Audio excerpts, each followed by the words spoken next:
नमस्कार दोस्तों। I hope आपकी तैयारी काफ़ी बेहतर चली होगी और आपकी तैयारी को और बेहतर बनाने के लिए आज के वीडियो में हम लोग करेंगे practice set 8 UP TGT PGT के लिए हिस्ट्री। और आज के वीडियो में हम यूजीसी नेट से क्वेश्चन लिए हैं, यूजीसी नेट के परीक्षा में पूछे गए क्वेश्चन को लिए हैं।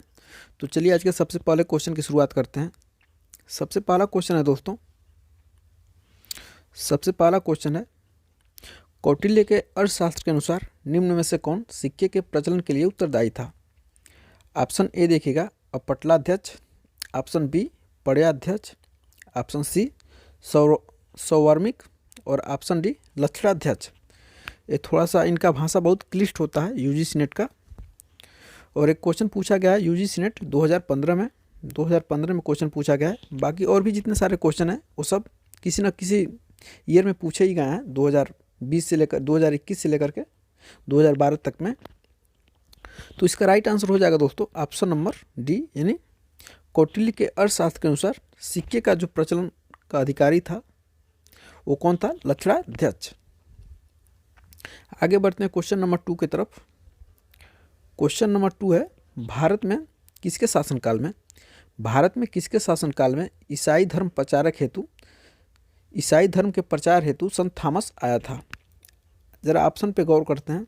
ऑप्शन ए देखिएगा, ऑप्शन ए अकबर के काल में, ऑप्शन बी गोंडो फर्नीज के काल में, कहीं कहीं गोंडो फर्नीस है और कहीं कहीं गोंडो फर्नीज है। ऑप्शन डी सी देखिएगा कन्फ्यूशस के काल में, और ऑप्शन डी जहांगीर के काल में। तो इसका राइट आंसर हो जाएगा दोस्तों ऑप्शन नंबर बी, यानी गोंडो फर्नीज के काल में ईसाई जो यात्री था सेंट थॉमस वो भारत आया था। और गोंडो फर्नीज ने एक काफ़ी महत्वपूर्ण रचना भी लिखी है, वो भी आपके एग्जाम में पूछा जाता है, जिसका नाम है तख्ते बही। तख्ते बही गोंडो फर्नीज के द्वारा लिखा गया है। क्वेश्चन नंबर 3 देखते हैं दोस्तों। क्वेश्चन नंबर 3, निम्नलिखित में से किस राजा ने सर्वप्रथम संस्कृत में एक विस्तृत अभिलेख जारी किया था। निम्नलिखित में से किस राजा ने सर्वप्रथम संस्कृत में एक विस्तृत अभिलेख जारी किया था। ऑप्शन ए देखिएगा Ashok, option B Rudradaman, option C Kharavela और ऑप्शन डी है दोस्तों गोंडो फर्नीस। तो इसका राइट आंसर हो जाएगा दोस्तों ऑप्शन नंबर बी, यानी रुद्रदामन के द्वारा। रुद्रदामन का जूनागढ़ अभिलेख जो है दोस्तों संस्कृत भाषा में, और रुद्रदामन के जूनागढ़ अभिलेख में एक साथ अशोक और उसके पौत्र, माफ करिएगा, चंद्रगुप्त मौर्य और उसके पौत्र अशोक का नाम एक साथ उत्कीर्ण है। क्वेश्चन नंबर 4 देखते हैं। काफ़ी सरल क्वेश्चन है। क्वेश्चन नंबर 4 आपका, तुलसीदास कौन सी पुस्तक के रचयिता थे। तुलसीदास कौन सी पुस्तक के रचयिता थे। ऑप्शन ए देखिएगा Kavitavali, option B Geetavali, option C Ramcharitmanas और ऑप्शन डी है इन सब के। तो इसका राइट आंसर हो जाएगा दोस्तों ऑप्शन नंबर डी, यानी तुलसीदास इन सब के रचयिता हैं, यानी कवितावली, दोहावली, गीतावली और रामचरितमानस। आगे बढ़ते हैं क्वेश्चन नंबर 5 की तरफ। क्वेश्चन नंबर 5 है एनी बेसेंट द्वारा प्रारंभ किया गया स्वराज शासन आंदोलन का एक लक्ष्य था। लक्ष्य क्या था। ऑप्शन ए देखिएगा विदेशी वस्तुओं का बहिष्कार, ऑप्शन बी भारतीय जनता को शिक्षित करना, ऑप्शन सी भारत के लिए स्वशासन प्राप्त करना और ऑप्शन डी प्रशासन में ब्रिटिश एकाधिकारी के विरुद्ध आंदोलन करना। तो इस प्रश्न का राइट आंसर हो जाएगा दोस्तों ऑप्शन नंबर सी, यानी भारत के लिए स्वशासन प्राप्त करना। क्वेश्चन नंबर 6 है आपका, शिक्षा के प्रसिद्ध केंद्र सोमपुर महाविहार की स्थापना किसने की थी। शिक्षा के प्रसिद्ध केंद्र सोमपुर महाविहार की स्थापना किसने की थी। ऑप्शन ए देखिएगा Devpal, option B Dharmapal, option C Harsha और ऑप्शन डी विजयसेन। तो इस प्रश्न का राइट आंसर हो जाएगा दोस्तों ऑप्शन नंबर बी, यानी धर्मपाल ने सोमपुर महाविहार का स्थापना किया था। और धर्मपाल ने क्या किया था, तो विक्रमशिला विश्वविद्यालय की स्थापना की थी। विक्रमशिला विश्वविद्यालय की स्थापना की थी और नालंदा विश्वविद्यालय के विषय में हम आपको बता ही दिए हैं। क्वेश्चन नंबर 7 है आपका, अपने किस अभिलेख में अशोक कलिंग युद्ध के रक्तचाप की विभीषिका पर अपना पश्चाताप व्यक्त करता है। अपने किस अभिलेख में अशोक कलिंग युद्ध के रक्तचाप की विभीषिका पर अपना पश्चाताप, यहाँ पे पश्चाताप होगा या पश्चात व्यक्त करता है। ऑप्शन ए देखिएगा भाब्रू अभिलेख, ऑप्शन बी भाबू अभिलेख, ऑप्शन सी 13वां अभिलेख, तो माफ़ करिएगा 13वां शिलालेख, और ऑप्शन डी है चौथा अभिलेख। तो इस प्रश्न का राइट आंसर हो जाएगा दोस्तों option number C. UGC NET में पूछा गया क्वेश्चन है 13वां शिलालेख में, और 13वां शिलालेख में कलिंग युद्ध के विषय में वर्णन किया गया है। और 13वां शिला जैसे ही कलिंग युद्ध का नाम आता है दोस्तों, तो आपके माइंड में छप जाना चाहिए कि युद्ध की बात हो रही है 13वां। जैसे कि आपका हो गया 13, आपका हो गया क्या 13, और ये आपका हो गया तीर, और ये आपका हो गया धनुष। इस तीर को इस धनुष में लगा दीजिए, बस हो जाएगा धनुष।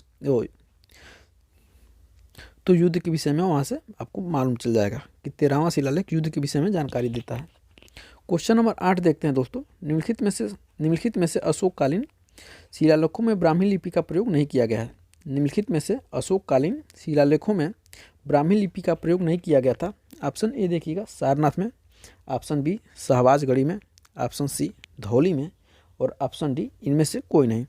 तो इस प्रश्न का राइट आंसर हो जाएगा दोस्तों,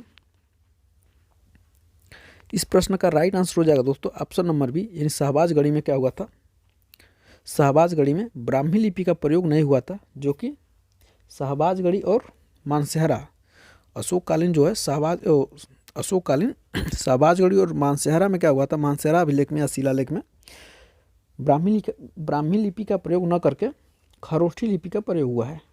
किस लिपि का, तो खरोष्ठी लिपि का। ब्राह्मी लिपि में हम लोग कैसे लिखते हैं, बाएं से लेफ्ट टू राइट लिखते हैं। ब्राह्मी लिपि में लेफ्ट टू राइट लिखते हैं, लेकिन खरोष्ठी लिपि में हम लोग कैसे लिखते हैं, राइट टू लेफ्ट लिखते हैं।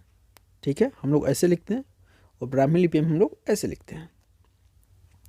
क्वेश्चन नंबर 9 देखिए। निम्नलिखित में से किस अभिलेख में प्राचीनतम सती का प्रमाण मिलता है। निम्नलिखित में से किस अभिलेख में प्राचीनतम सती का प्रमाण मिला है। ऑप्शन ए देखिएगा हुविस्क का मथुरा अभिलेख, ऑप्शन बी रुद्रदामन का जूनागढ़ अभिलेख, ऑप्शन सी भानुगुप्त का एरड़ अभिलेख, और ऑप्शन डी हर्ष का बांसखेड़ा अभिलेख। तो इस प्रश्न का राइट आंसर हो जाएगा दोस्तों ऑप्शन नंबर सी, यानी भानुगुप्त का एरड़ अभिलेख जो है गुप्त काल के समय का है। तो भानुगुप्त का एरड़ अभिलेख में सती का सर्वप्रथम क्या मिलता है, सती का सर्वप्रथम प्रमाण मिलता है। आगे बढ़ते हैं क्वेश्चन नंबर 10 की तरफ। क्वेश्चन नंबर 10 से आपका चचनामा सिंध का इतिहास है और मूल रूप से किस भाषा में लिखा गया है। ऑप्शन ए देखिएगा फारसी में, ऑप्शन बी हेबू भाषा में, ऑप्शन सी अरबी में, और ऑप्शन डी संस्कृत में। ये थोड़ा सा क्लिष्ट शब्द होता है यूजीसी नेट का अपना।